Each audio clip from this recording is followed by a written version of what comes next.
Okay, did you guys want to start with the rest of today's problems? Yeah, that's fine. Okay.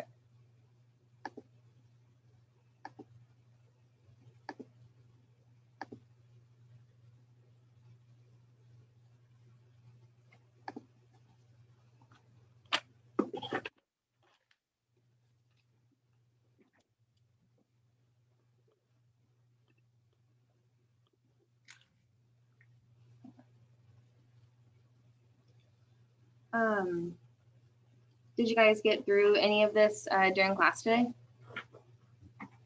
Me and my group did one of them, the in Bewley, Okay. and it would turn into an aldehyde, right? No, it's not going to make an aldehyde. Oh, well, we didn't get it right. Okay, that's fine.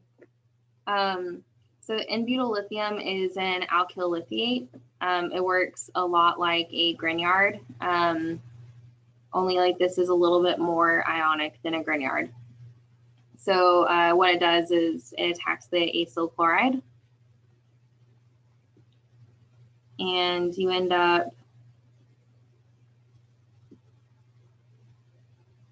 here, and then it reforms and kicks out the chlorine. So then you're here, but you have an excess of it, so it attacks again.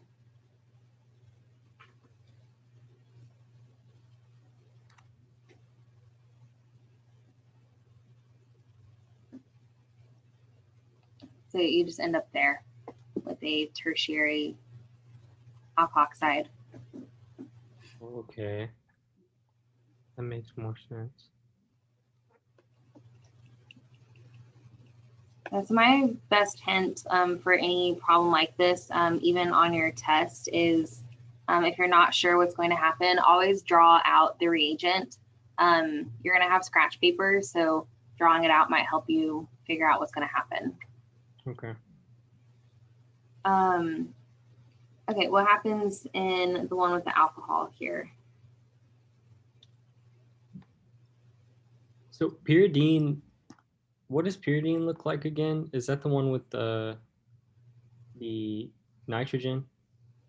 Right, so pyridine is just a base. So it's just there to deprotonate the product, basically. So if you react an acyl chloride with an alcohol, do you know what functional group you're going to make? Is it an ester? Mm-hmm. Yeah, so you'll end up making an ester. And that oxygen goes where the Cl was? Right. So what you end up with is actually this, and that's what the pyridine is for. The pyridine will deprotonate that for us, so that we end up with the ester. So that's the only reason it's there. Okay. Okay, what about if you have an excess of ammonia?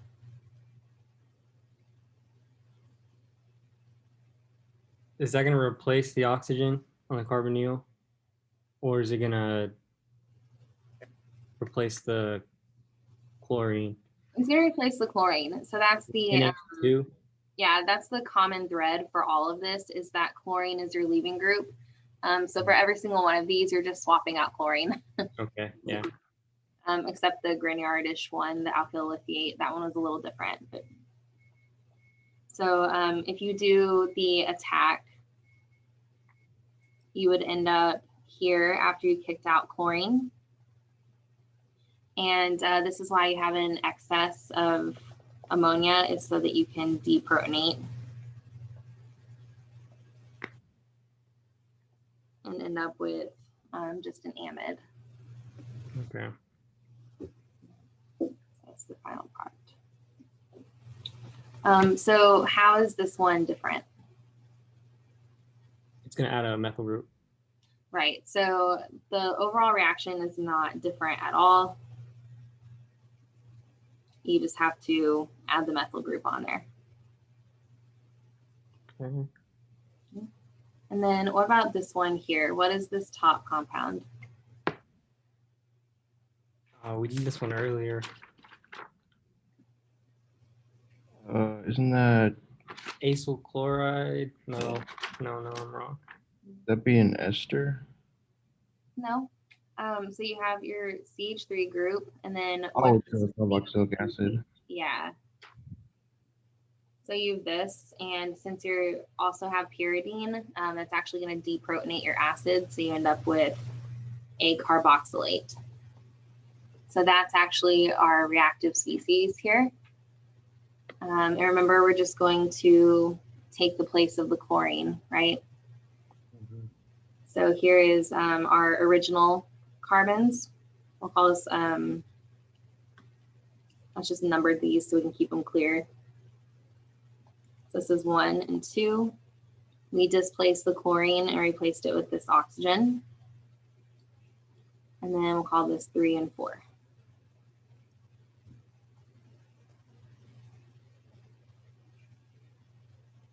So that's all. You end up making an anhydride.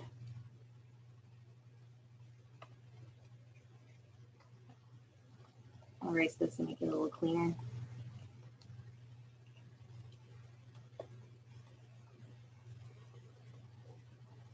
Okay, so anhydride is your product. What is sodium benzoate? An ester. No, it's not an ester. No. The zoate part references a carboxylate. Okay. So you have to draw the deprotonated carboxylic acid. So this is the conjugate base of benzoic acid. And then sodium is just the counter ion. So this reaction is basically identical to what we just did, except we're starting off with the carboxylate. So the reaction to make the anhydride is really easy. I'm just going to erase this extra stuff here. So it's going to take the place of that chlorine, and you end up with a mixed anhydride. Does that make sense? Yes. Yeah. Okay. And then the last one, if you react an acyl chloride with water, what do you get? Carboxylic acid. Right. So remember, all carboxylic acid derivatives can be hydrolyzed back to a carboxylic acid. So those are all of our products. Do you guys have any questions about this page? I don't think so. Okay. Do you want to go over the synthesis problems now, or do you just want to watch the video later? Because I am going to film this and post it for you guys on YouTube. I can just watch the video later. We can go over other stuff. Okay. Yeah, because I know you guys had some questions. So I'll go ahead and stop sharing this for now.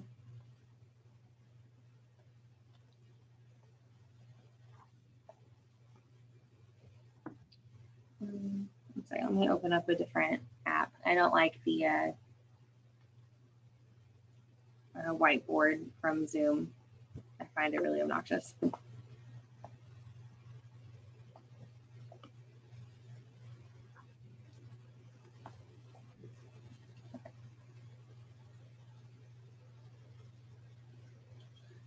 So we had a request for the Wittig reaction and the Baeyer-Villiger reaction. Let's start with Baeyer-Villiger because it's a little simpler. So with the Baeyer-Villiger reaction, you have a carbonyl. It could be a ketone or an aldehyde.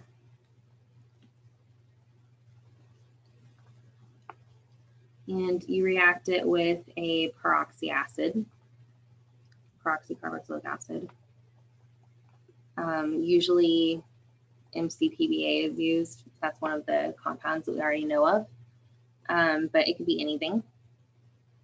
And what this ends up doing is inserting an oxygen between one of the R groups and the ketone, the carbonyl. Okay, so then the question is, where is the oxygen going to go? So the group that ends up having the oxygen between it and the carbonyl group is called the migratory group.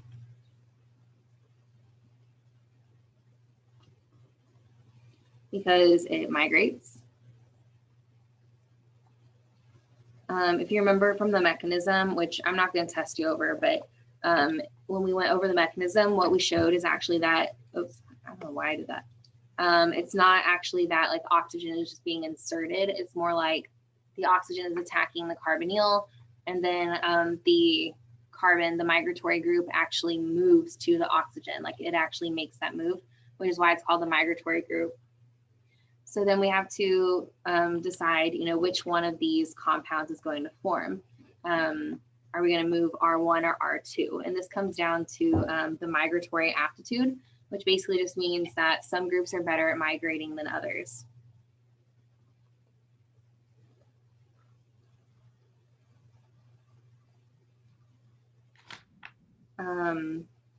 So for this, hydrogen has the greatest migratory aptitude, and then phenyl, and then tertiary, secondary, primary.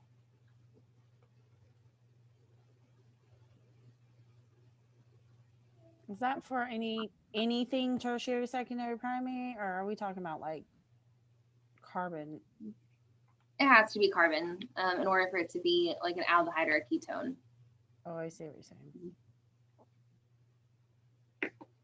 Okay, so I'm going to draw out a couple aldehydes and ketones and stuff, and I just want you to come up with the product. And for the migratory aptitude, is that for MC BPA like specifically, or will there be other reagents that we need to use it for? So this is only for the Baeyer-Villiger reaction, and it doesn't have to be MCPBA. It just has to be a peroxy carboxylic acid. Okay. So sometimes, like when I used sapling homework for this course, they loved to use this all the time. And then my students would get really, really confused. And it's like, guys, you only see this for Baeyer-Villiger or for forming an epoxide. So as long as it has that carboxylic acid plus the extra oxygen, that's what it's looking for. Sweet.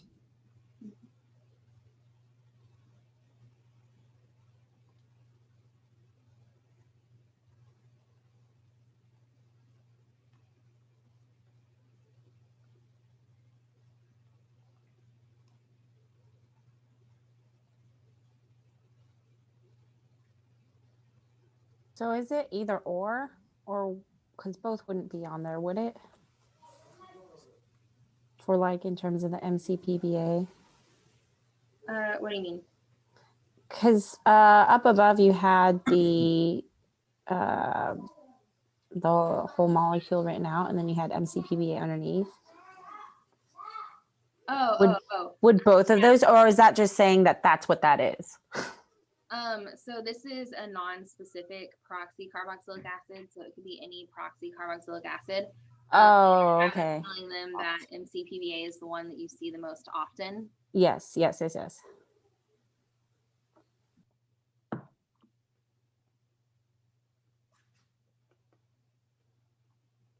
MCPBA. Metachloro peroxybenzoic acid.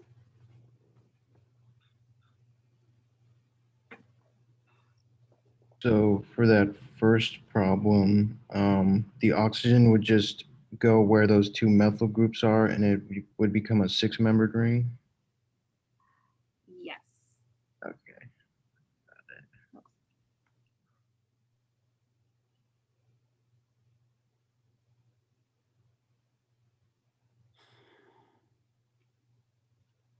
Also realized I drew this twice and drew it the wrong way.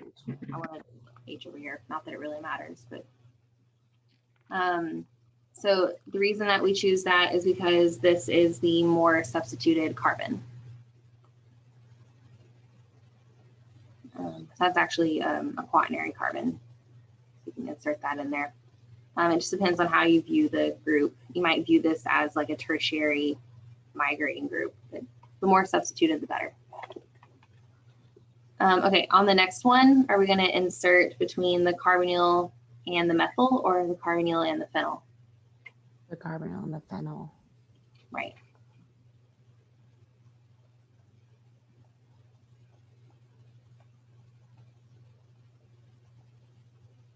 Okay, and then last one, do we insert between the hydrogen or between the hydrogen. yeah, so it's kind of a nice shortcut for our brains here. Doing this reaction within the aldehyde gives you a carboxylic acid. Is this the one that was the exception? Yes, so all aldehydes will make carboxylic acids. Oh, right. Okay. Through Beer-Villiger. All ketones will make an ester. Okay, right.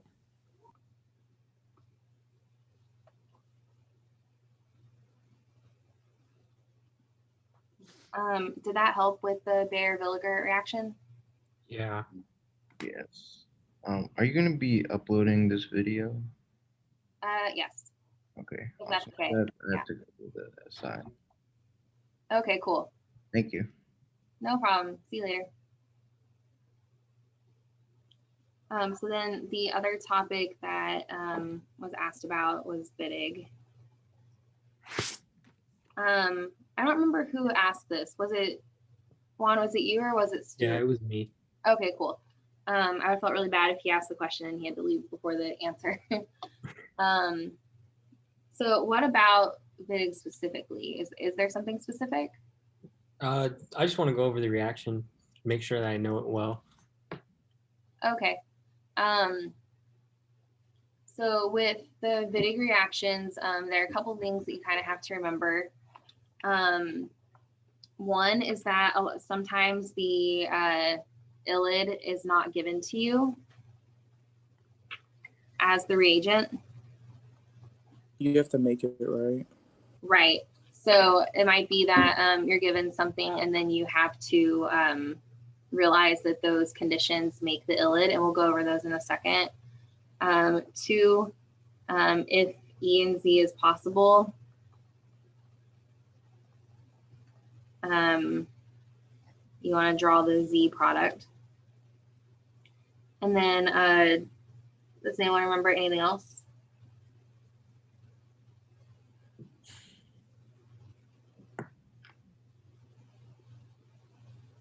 Is there anything else maybe kind of weird or challenging about the Wittig reaction?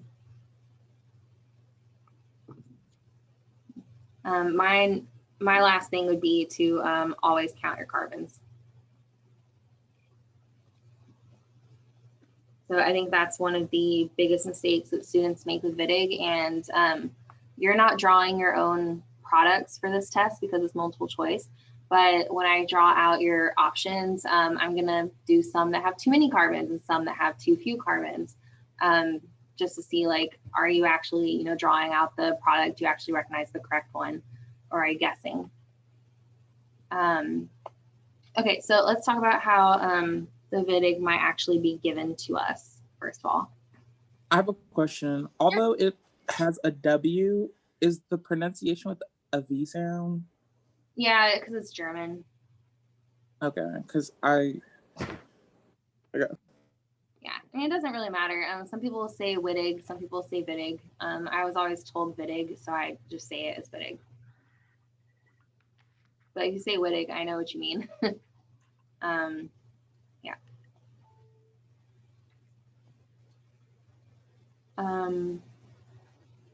Okay, so the ylid may not be obvious. You might be given like an alkyl halide first. How do you turn an alkyl halide into an ylid? What's the first thing that you need to react with? Triphosphonia. I forgot the name. PPH3. I don't want to just I don't want to just say that. I know what it is. I'm trying to say the right words. Triphenylphosphine. Triphenylphosphine. Okay. So then after that, I was gonna write it out like how you usually see it on an arrow. But let's go ahead and also, as we're moving through this, like look at what we're gonna have, just so we can work through this, because we're kind of trying to backtrack and write out the reagents here. So we end up here. We're not quite at our ILID yet. What else do we need to do? Deprotonate something, right? Because doesn't it have to be a negative? Right. So we want this carbon to be deprotonated. So a usual one for this might be N-butyllithium. It's usually an alkyl lithiate used for this. And does that always, that reagent there, does that deprotonate a lot of things? When Yeah. we see that in general, or not necessarily? Yeah. If there's no carbonyl present for it to attack, it's going to be used as a base. So like if you tried to do this reaction with like a ketone or something, you're just going to end up reacting with the ketone. But if you react it with something like this, where there is no carbonyl, it's just going to pick up one of these hydrogens. So after step 2, what you have is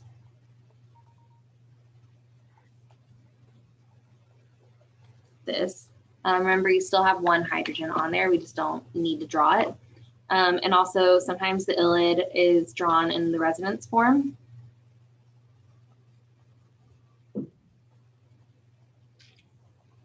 Because that makes everything neutral. But both ways is correct, and this is really the one that you're reacting with. Like that's how the reactivity works, is through something that looks more like this resonance form. So I'd probably say like there's a huge partial positive and a huge partial negative here. So the This meeting is being recorded. how do I put this? The N-butyl is like the N-butyl lithium. Is that a nucleophile? Sorry, can you say that again? I'm having a hard time hearing. Is the N-butyl lithium a nucleophile? No, it's not a nucleophile here. It's being used as a base. That's a base, okay. So is there a specific kind of base that needs to be used? It's usually an alkyl lithiate. Okay. Yeah, so something Li from our group. Because when I do my, like, I don't know if I have a flashcard for this, but I just want to make sure I'm not getting stuck on just like this being the one.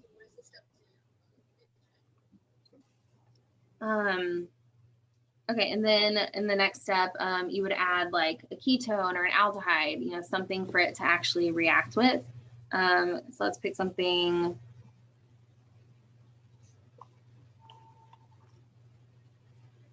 I want to be creative, but also there's kind of really no point in being creative right now. It doesn't matter. We're just talking about how this works. So then your ILID reacts with your ketone. So this is like the usual setup if your ILID is not just given to you. Sometimes it is just given to you and you can just move forward, but sometimes you're given this instead. And you'll see it both ways on the test.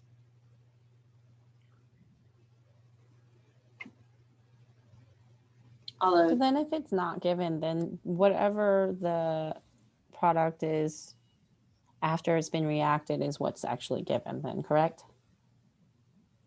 what do Did you I ask that right? Like, so these are the main components that we could expect to see along with several other components if the ILID is not obvious, right? Right, yeah. So you'll either be given something like this, alkyl halide plus triphenylphosphine, followed by a base like that, Okay. lithiate, or you'll be given the ILID. Just that, right? Okay. And then okay, so that other part, like in the example today, was this one's the ILID that's already made then, correct? Yeah, I think today in class we used this. Yes. Oh, that says like lead. Sorry. Yeah. So that was Okay. an example of the illid being provided. Cool. Thanks. Okay, so then at this point, you add in your ketone or your aldehyde, you do your reaction. Remember, this is the structure of our illid. So basically, this carbon is going to take the place of the oxygen, and the double bond stays there. So draw your double bond and draw your carbons. There are 4 of them. 1, 2, 3, 4. This is the point where you would consider E and Z if it was possible. There is no E or Z here because this side of the ring is the same as this. There's no point of differentiation around the ring. And then count your carbons. So we had 1, 2, 3, 4 from our alkyl halide. We have 1, 2, 3, 4 added. I often see something like this from students because I think you guys like to take the shape of something and attach it. So you see that instead. That's not correct. There's 1, 2, 3 carbons coming off of the ring. So this would be an answer option that I would provide, but it's not correct. That's actually a really good way to narrow down your multiple choice options is if you know that all of the carbons from the reagents are going to make it into the product, which isn't always the case, but if you know they are, eliminate anything that has the wrong number of carbons. Like just go through and count real fast, and then that could narrow down your options pretty significantly. Okay. Does that help with VIDIG? Do we want another example or another practice problem or something? One more. Yeah, could you do another one? Sure. Let me think so I can make it a little more challenging, and then I'll have you guys work through it together. Do you want to have to create your own illid? Yeah. Okay.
Okay. Added in an extra step for fun. Okay, and then is that extra step that first one? It has nothing to do with the illid creation? Right. Okay, cool. Because I didn't give you an alkyl halide to start. We have to build the alkyl halide, right? So now we're replacing the OH group with the chlorine. Yeah, I'm gonna let you guys work through this together. I'm not gonna say anything until you get to an answer. Okay. Can we annotate? Yeah, go for it. Or did you ask if I could annotate? Or No, if we can yeah, be interactive. yes, absolutely. Please do. So then, because we have to make our alkyl halide, oh, sorry, guys. Would it just replace the It's supposed to be a C, sorry. Does that make sense? Sorry, let me erase that. Okay, so then it would be here, I think, for the alkyl halide, right? And then because we know that we have these 2, 3, and 4 within alkyl halide, well, 2 and 3 with alkyl halide, that's where we would have to know to make the ylide. So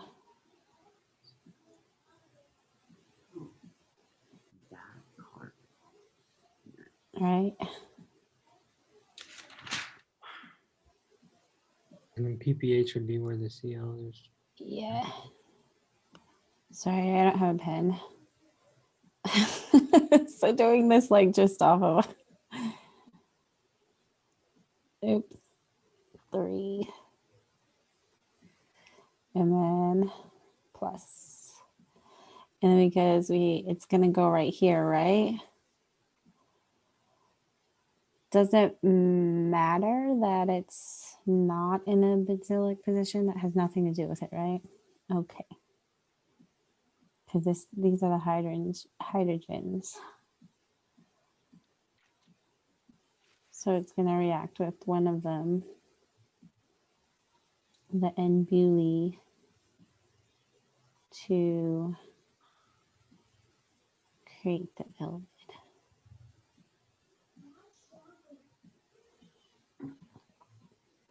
And let's see. 1, 2, 3. That's right? 1, 2, 1, 2, 1, 2. Okay. Then we just have dot, dot, minus. It's a sad face.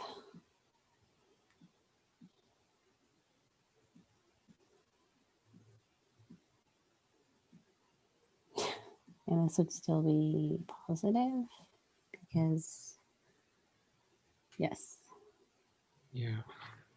And then We'd add. now, where would this attach though? Right here? Yeah, right there where the negative is. Right there. Sorry, I'm trying to do an arrow. From Where the oxygen is. the carbonyl carbon? No, I think it connects at the oxygen and it just puts them together. Oh, on top. On top of here, right? Yeah, right there. Okay. So I guess I'll draw that one first. I think that's where I get confused on the structure. So then we have this thing, and then we keep the double bond, and then we have 1, 2, 1. Nope. This is Wittig, so it's going to favor the Z product. So then 1, crap, I don't know how to draw this. Yeah, I drew it on my paper, but it still kind of looks funny. Let's see. I don't know. 1, 2. Sorry. And then I'm adding on all this up. Feet. This is how I drew it. I think you're right. I'm just trying to draw in this middle group. Then we have 1, 2 right here. Sorry, and that's supposed to be connected to this carbon. But I have it on the wrong side. Yeah, isn't it supposed to be in the Z? Yeah, That's you Z, have it right? Yeah. And then this stays with the methyl here. That stays, right? Okay. Final answer. Okay. So most of that was really good. There's just one thing. Does anybody see? There's one thing. We're missing the butyl group. No, you don't need a butyl group anywhere. So then what was the point of step 3 again? Oh, Deprotonate. I need to, do I need to put this thing with a, What? oh yes, that. Yeah, I was just showing the deprotonation real fast. Yeah, it's just a deprotonate so that you end up here. Okay. Was a lone pair and a negative charge. So that was fine. It's actually, there's something in the product that's not right. Mm, Are we missing a carbon? The opposite actually. Oh, do I yeah. have too many carbons this time? Right. So you said, okay, I have 1, 2 carbons and it's attached to this carbon. Oh, but it's attached here on the other one. So that means it's going to be a methyl hanging off of there, and then it's attached to only one carbon, right? Or not? Is that incorrect? Oh no, that goes away, and then it's still only one carbon. Okay, Yeah, well, okay, so if you I see what I let's say did. you label these 1 and 2, carbon 1 is actually here. That's what is attaching to the carbonyl, and then this is carbon 2. Yeah, Yeah. So your product, should only have two. Okay. right. So here is that first carbon. And then I really regret everything. I'm going to draw this. I know that's what. How do I draw this? Okay. Okay. Okay, that's how I drew mine. Yeah, and then important to show that this is Z. So the 2 larger groups are on the same side, right? Yeah. So yeah, that was the only thing off about Isaiah's answer. Because Isaiah, you had the right number of carbons, but your group was going. I drew an E. Yeah. I saw, like, as soon as I put it up. So what was the other? Then the Horner-Wadsworth is the E confirmation. Yeah, the Horner, Wadsworth, Emmons. Do you guys want to go over that one too? Yeah. Does this answer like what we needed for Wittig though? Yeah. Yes. That helps a lot. A lot. Okay, Yep. cool. Include your annotations. Okay. Yeah, so let's look at Horner, Wadsworth, Emmons for a second.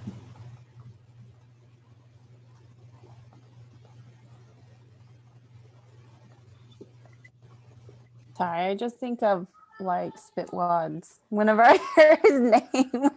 So I'm like, it's Wadsworth. Yeah, it's definitely not a great name. Okay.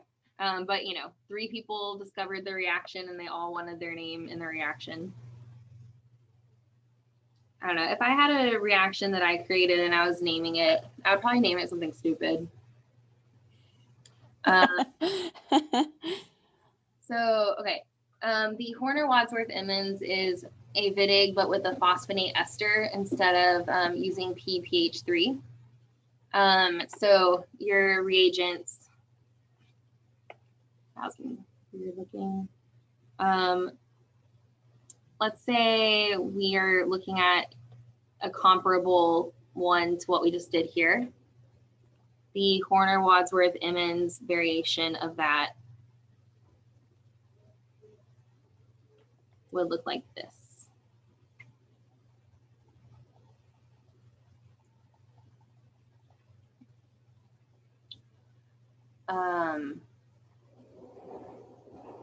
And then you deprotonate it,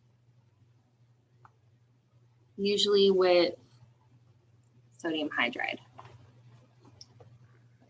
Hold on, this is what the reagent would look like for the Horner Wadsworth Emmons reaction. Let's talk about making it real fast. I don't foresee myself like requiring that problem, but just in case. This was that really big one that was not pretty to look at when it was all drawn out. Oh, probably, yeah. So this is gonna start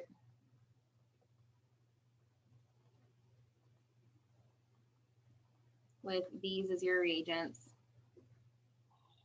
and you end up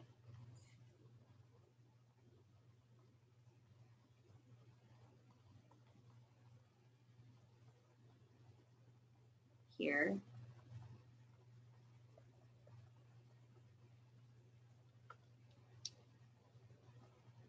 You have to deprotonate it using sodium hydride.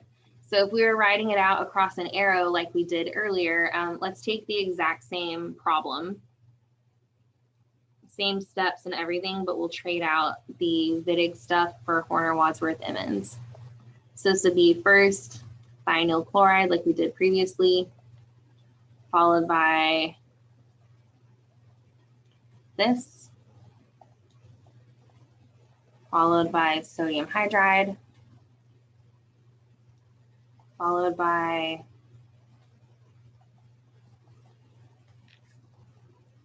acetoquinone. So this is the Horner Wadsworth Emmons analog of what we just did a second ago.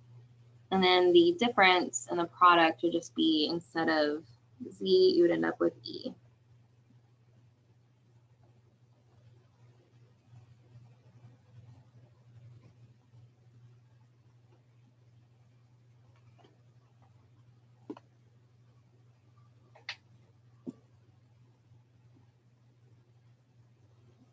So they do the same thing.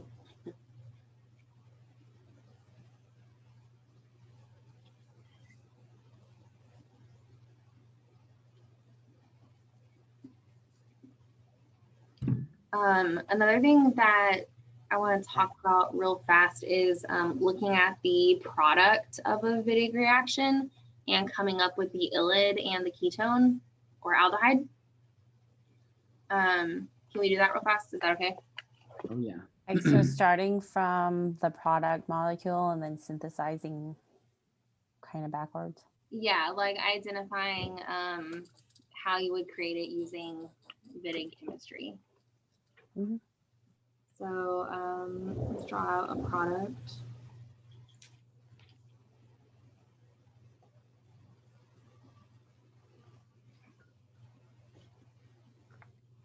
That's what we did at the very beginning, isn't it? We'll switch it up a little bit. So come up with a ketone and an ylide that could be reacted together to make this. And then I'm going to draw another one as well. Ketone.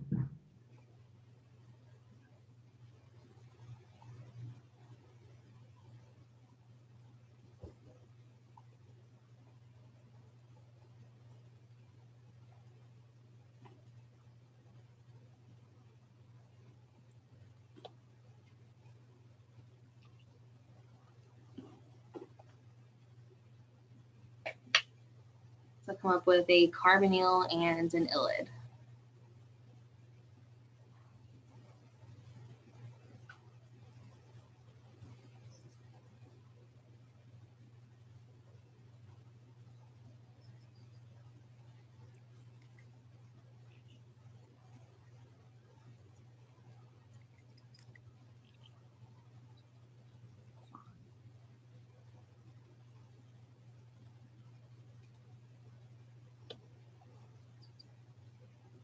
And then if somebody wants to annotate, you guys could draw some stuff up here once you feel like you have it.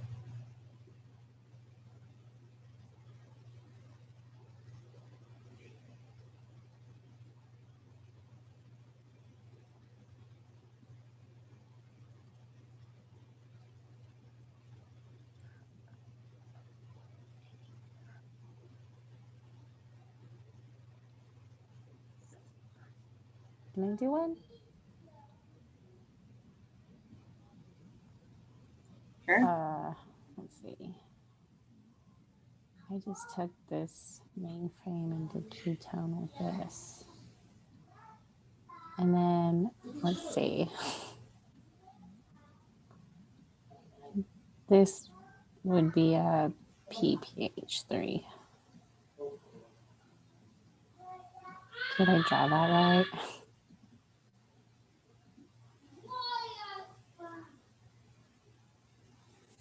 Or am I missing a carbon? You're missing a carbon. Shoot. 1, 2, 3. So then it would be E. One would be on 2, right? Did you draw something extra? I don't see it. No, I didn't draw. Would it be like, it wouldn't be like that, would it? No, because then this would be on here, not on the other one, right? Right. There you go. Yeah. Okay. And then is this the illid form? Mm. Oh, You gotta put either a double bond or a positive and a negative. oh, right. Okay, so then the negative would be right here, right? And then this positive would be right here, right? Right. Okay. Sorry. Okay. Yeah, so that would do it for the top one. Does somebody else want to do the bottom one? Did you guys notice something kind of mean about what I did on the bottom? I used an aldehyde instead of Yeah, a I tried to use ketone. another too. I don't know. That may be it. Somebody else said something. Juan, I don't know if you said something. I used an aldehyde. Yeah, so you definitely have to use an aldehyde. That's not the mean thing I did.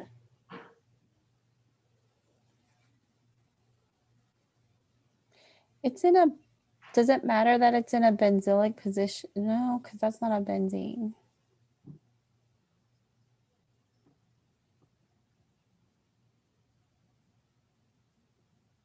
I don't know. What conformation is the product in? Oh, it's an E. Yeah, so you just can't draw out a Wittig illid. It has to be a Horner-Wadsworth-Emmons illid. Mm. So that would be the POET3. And then Oh no. the fun thing about this problem is that, like, you know that this is what's being created. So you could use this as your carbonyl or this as your carbonyl, and either one of them could be the illid. So there's actually two different combinations you could do here. Do you want to give someone else a chance to draw out one of the combinations? I don't know if anybody else wants to.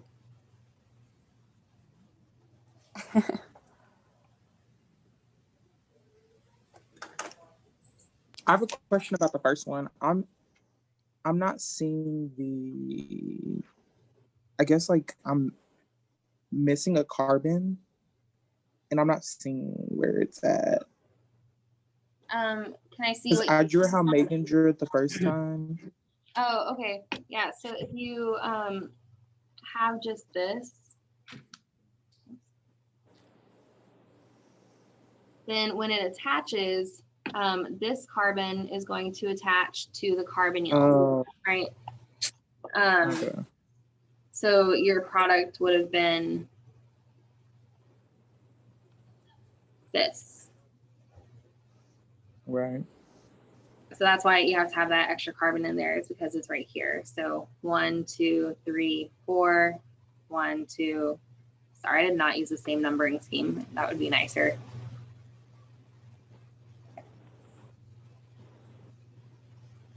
Yeah, so always count your carbons, whether you're going forward or backwards. Oh, I forgot that I drew that just now. Sorry, deleted the whole thing. Okay. Okay, does somebody want to draw out an option for the next one?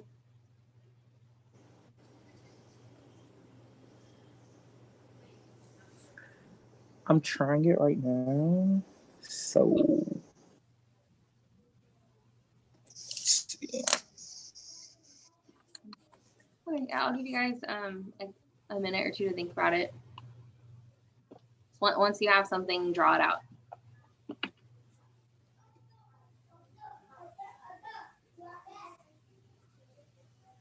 Does anybody else want to annotate? If nobody I else just wants have- to, that's fine. I just want to give you the option. I was just gonna say I think I'm wrong, so I'll let someone else go. How do you know you're wrong, though, if nobody tells you? Just try, put it out there. Yeah, like worst case scenario, you're wrong in front of a handful of people, and then more people. We all learn from it. We all learn what not to do, and then we'll look out on the test of what not to do, and then we'll be like, oh, well, it's the opposite of that. And I mean, I put it on YouTube, but nobody watches it. It's fine. It's unlisted, so only the people who have the link will be able to watch it, and almost nobody watches it. So I watch them. Yep.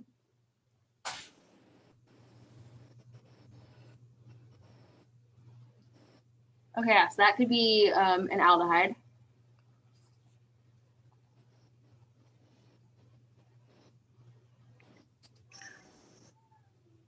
I'm on my iPad. So sorry if I'm writing so big.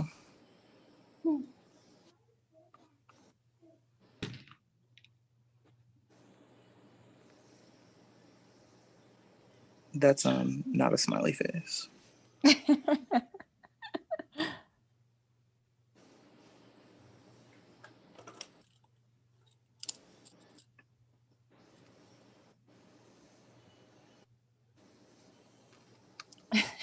Every time I see that, that's what I'm gonna think. It's a little Mert face. Okay, that got a little wild. Like your the bond ended up in the middle of the thing. I'm not laughing at you. I'm laughing at just that in general. It's funny. My little O. It's so hard. I need a pen. Okay. So yeah, so this is a reasonable aldehyde. Don't forget to draw your aldehyde hydrogens when you do that. And then I'm going to redraw your phosphonate ester for reasons that I hope are obvious. That is totally fine. So you do have to have that, right? This is the carbon that's going to attach. Just be careful about this part, right? It's the structure has changed. It's not just OET3 at this point. You've actually lost an ethyl group. That's going to be negatively charged.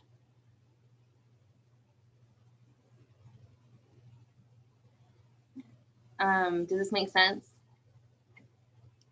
Yes. So the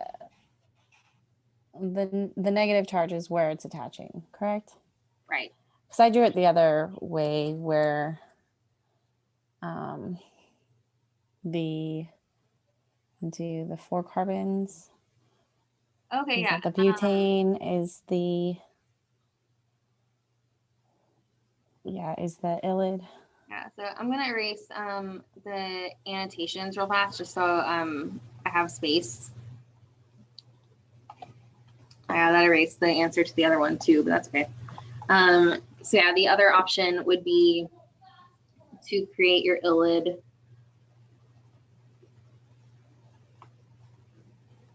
Oh, again with my extra carbon then. Really an ylid. So you have a negative charge there.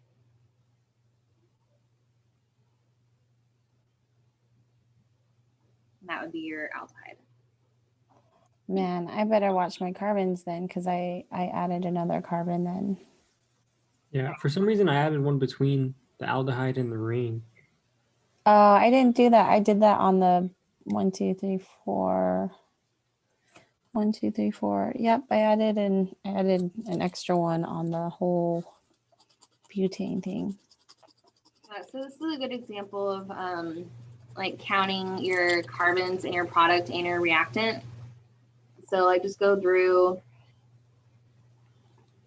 and label really fast. Oh, okay. I So see there's what 11 I did. total carbons. So you should have 11 total across your 2 pieces. So this would be 1, 2, 3, 4, 5, 6, 7, 8, 9, 10, 11. And if you did it over here, it'd be 1, 2, 3, 4, 5, 6, 7, 8, 9, 10, 11, right? So Okay. make sure that you count both ways. Okay. Thank you. Mm-hmm. What else do we want to go over? Do we Can want we go over some of the chapter, like the chapter 19 beginnings, like condensation. Is that what it's called? It's not condensation.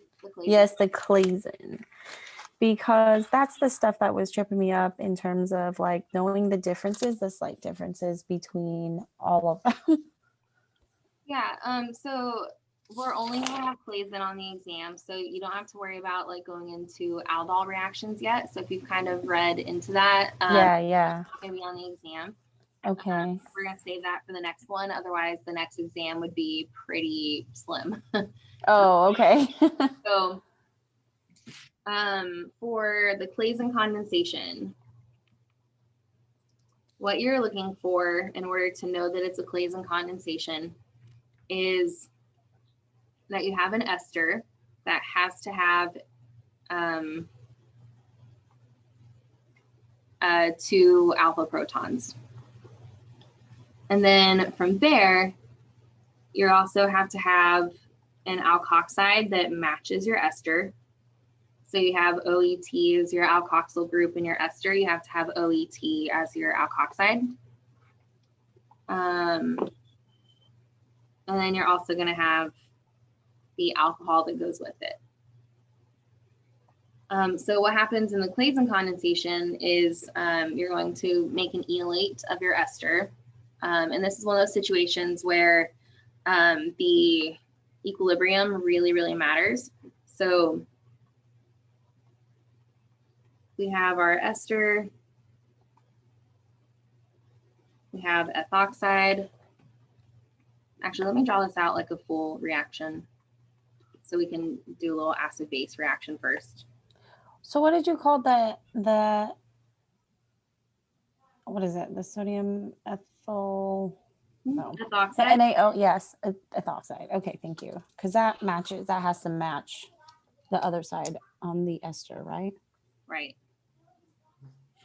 So on this side, we're going to have an enolate plus ethanol, and this is at equilibrium. Which side of the equilibrium is favored right now?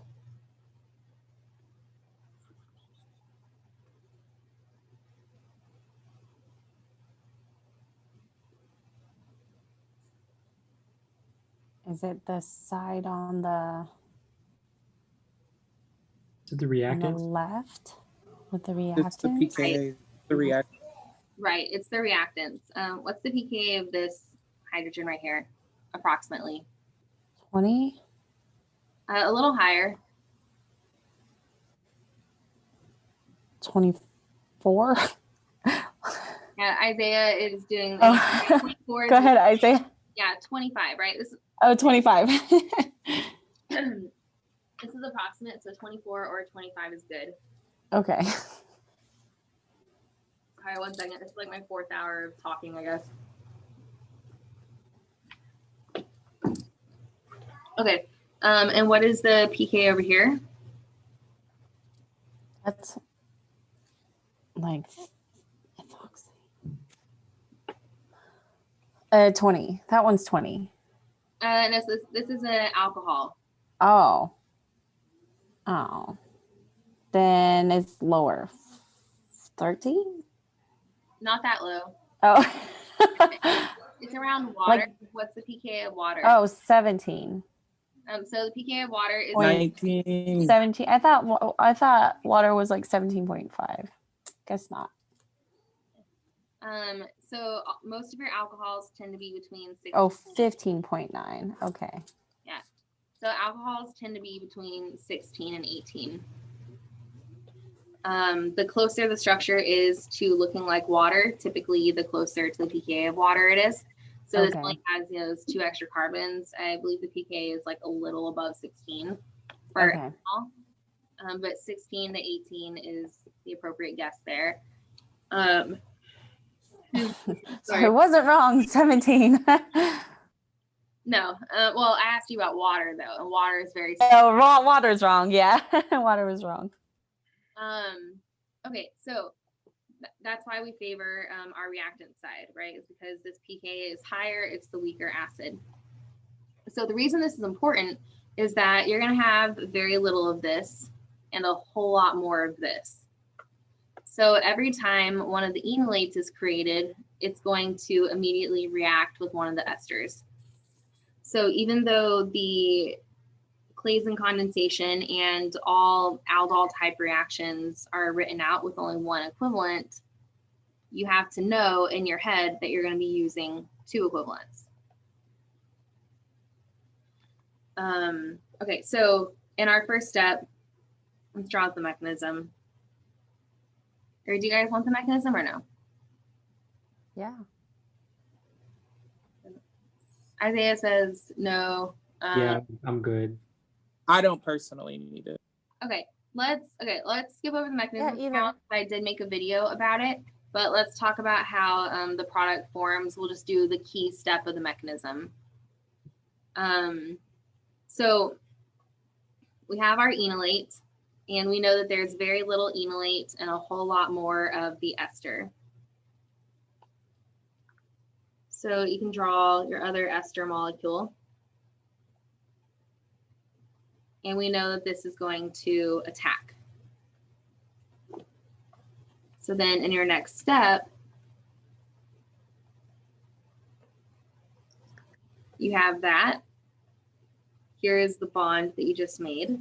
And then this carbon right here is your carbonyl carbon. You have an ethoxy group. You have your oxygen with a negative charge. And then you have your ethyl group from over here, right? So the reason I'm taking the time and drawing this out is that this is another place where people lose a lot of carbons. So then this collapses, you kick out ethoxide.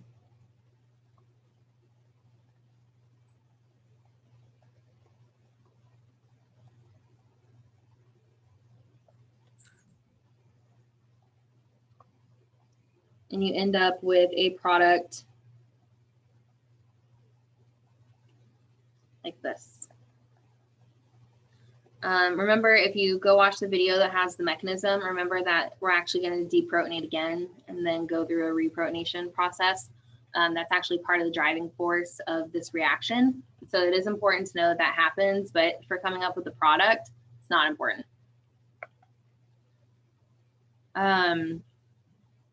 So let's just go ahead and clean this up a little bit. So what you should end up with is a beta keto ester.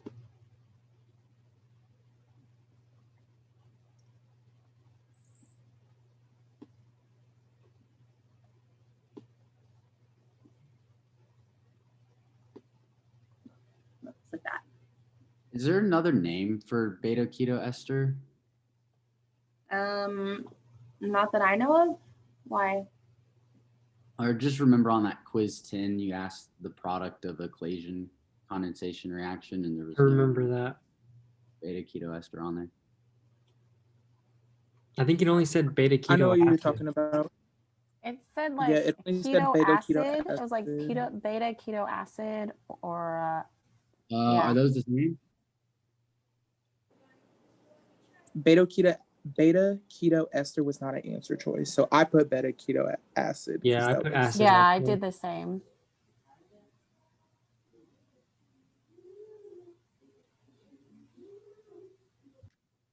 Oh crap, you guys are right. I meant for that to be like a non-option. Okay, Like I was so let's see a confused. misleading. Yeah, I was like, I guess an ester could be acidic. And that's why I was wondering if there was another name that I just missed personally. So No. Yeah, that's why I was wanting to go over. I was like, these products. No, I just brain farted. That's all. That is not ideal. Okay. Thank you for pointing that out. I wish someone had pointed it out sooner. Okay. Yeah, so beta keto ester, not acid. A beta Thank you. keto acid.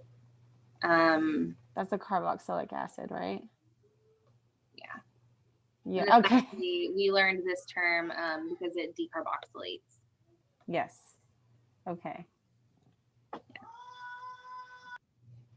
Okay, so that's the Claisen condensation.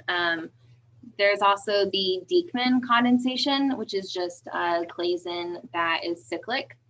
And then there's also crossed Claisen. I think I told somebody that I wouldn't put crossed Claisen on here. So maybe I just won't. We'll save that for next time, but Diekmann I think is a fair suggestion. So let's go ahead and look at one of those. Thank you.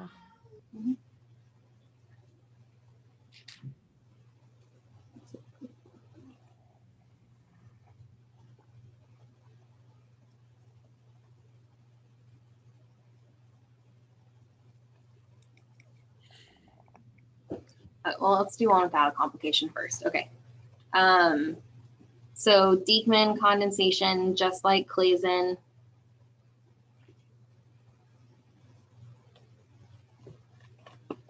And we didn't really talk about this one too much, so I won't introduce any possible complications in your exam.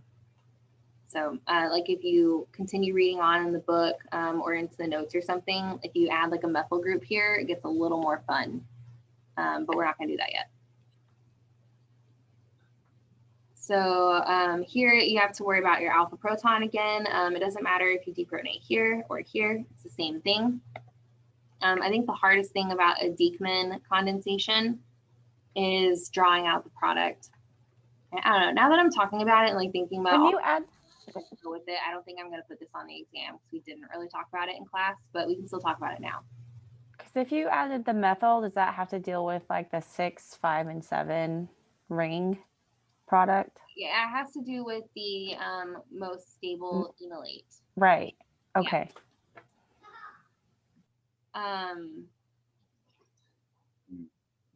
So, okay, if we deprotonate here and create our enolate, it has to attack, I totally missed the carbon.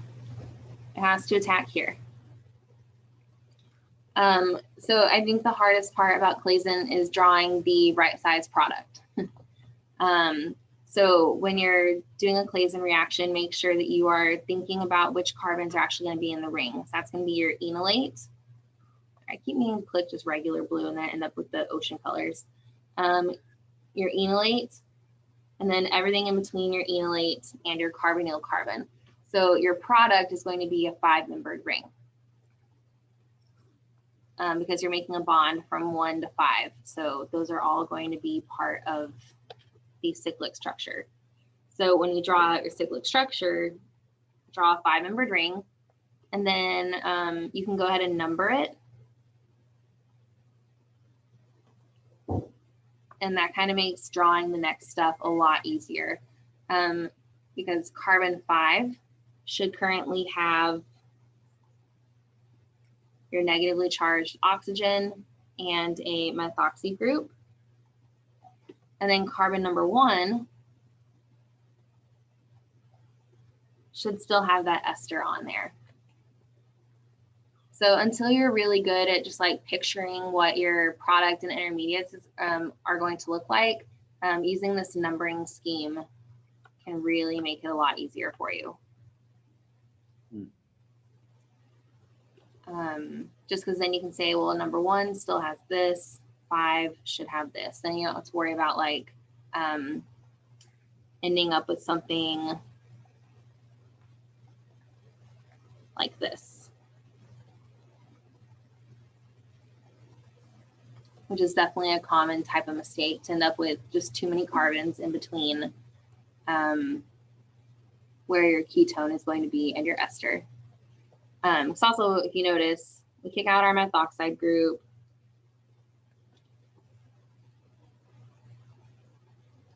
This would give you your beta keto ester.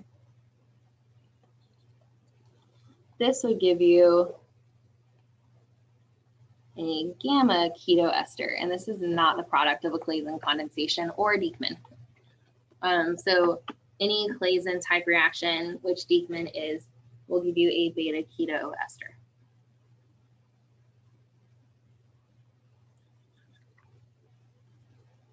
So did you say you're not going to put this on the exam anymore now? I'll put Clayton, but not Diekman, because we didn't really talk about how to make sure that you draw the right product, and I feel like that would be mean if I put it on the test. Okay. But I'll throw For some reason, I thought you did because I remember this, but maybe it's just because I think it's because you stuck around after class. Like I had to let everybody go because it I was did. after 10:50. Yeah, and then Okay, somebody yeah, I asked remember that. specifically about Diekman, and so we talked about it for a bit. And yeah, I was thinking about that too, and then I remembered it was after class, so that's not valid, even though it is in the video notes. Yeah, on Monday after the test, we'll talk about Diekman, we'll talk about complications in Diekman, we'll talk about cross-Claisen, and we'll really get going on Aldol. So yeah, do not slack off this weekend. Like you're taking your test, but do not forget that you still are in this class and you still have to keep moving forward. Justin, you had a question? Yes, ma'am. I just was wondering for the Clasian ones, if the products will always be beta keto esters. So like the gamma one that you showed, we That's can the Aldol, right? as an elimination to like process of elimination when we see the answer choices. Exactly. Yeah. So this is the kind of like mistake that I would include as a multiple choice. So like if I were giving you this question and I had multiple choice products, what I would most likely draw out would be the correct answer, right? I would give you something like a gamma keto ester. I would give you the wrong size ring.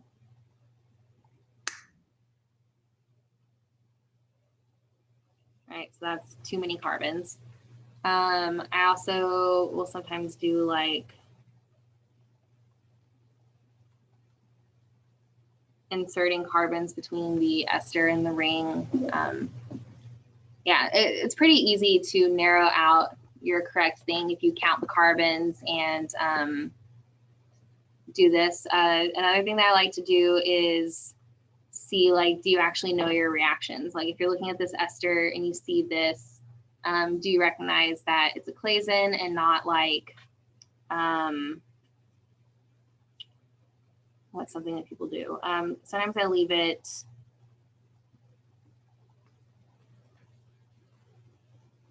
like that. Mm-hmm. Sometimes I'll draw like No protonation. Isaiah, did you have a question? I'm sorry. I said, but there's no protonation happening, so that would be wrong, right? Yeah, that's not going to happen. Yeah. That helps a lot, though, trying to discern the correct answer.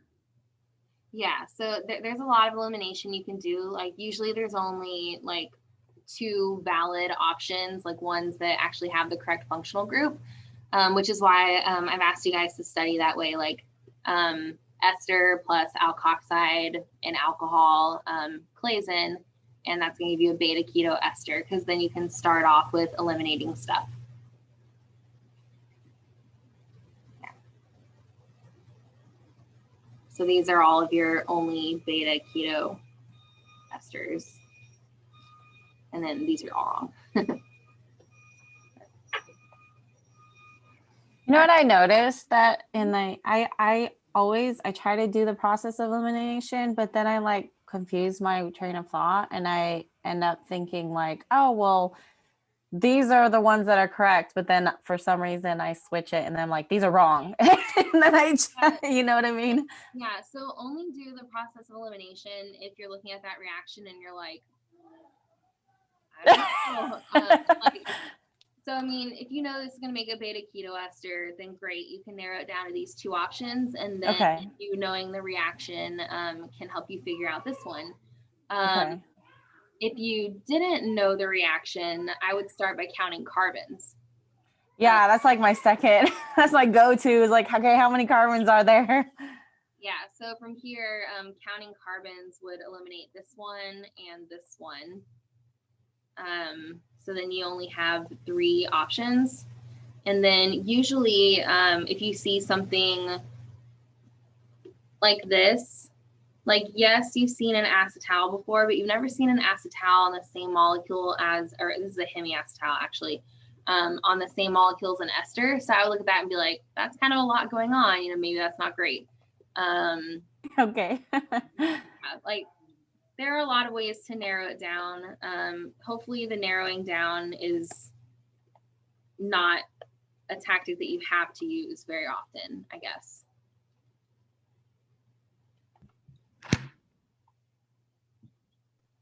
What time are your office hours tomorrow? 10, right? 10 to 12, I think. Okay. Just want to make sure I'm setting my alarm correct time. Yeah. And then if nobody's there at 10, I usually end up turning it off, and then I get an email when somebody joins the meeting, so I'll show back up. So if you try to join the meeting and it says I'm not there, usually I'll show back up. If it's like 11 o'clock and you're just showing up and I'm not there, I'm probably not noticing. Like, I probably just gave up. So you can send me an email. Like, if you are going to join late, send me an email like before office hours start or something. I mean, I'll be working all day tomorrow anyway, probably like still trying to finish up your exam. So I've written. I'm gonna try to be there at 10 though, because I did want to ask some questions about some of like chapter 18 and like the thermodynamic and the kinetic stuff. Like I get the reaction, but when I was doing the homework, I guess it was like a lot of the basic level stuff, like the stuff you learned before like you actually are working the reactions, that I was not understanding. And I think just like the only reason I understood like what was happening was because Anne had did it so much in SI that like when I saw the problem, it's like, okay, like I know what's happening, but I guess just like understanding why that was happening, I was not understanding the why. So when I was doing some of like the homework questions that you had for chapter 18, I was not getting them correct. Okay. So, do you just not know which problems those were? No, that's why I said I'm gonna try to be there tomorrow in the morning. That way I can look at them today, because I know like your office hours are ending right now. Okay. Yeah, that sounds good. And I'll try to send you an email by the end of the day with the questions, just so you have a heads up. Oh yeah, that makes it a lot easier, so I'm not like scrolling forever while you guys are just sitting there waiting for me. So yeah, I'll try to do that. Because usually Top Hat is really slow for me when I'm also on Zoom, so I can like screenshot it or something, and that'll be easier. Okay. Thank you so much for all your help today. Yes, thank you. Thank you guys for coming. I would Thank- do test review in office hours. It's fun. Yeah, that's definitely helpful and clears a lot of things up. No, literally. I will see you tomorrow, Dr. V. All right, sounds good. Thank you. Bye. Yep. Have a good one. Thank you. Bye. Bye.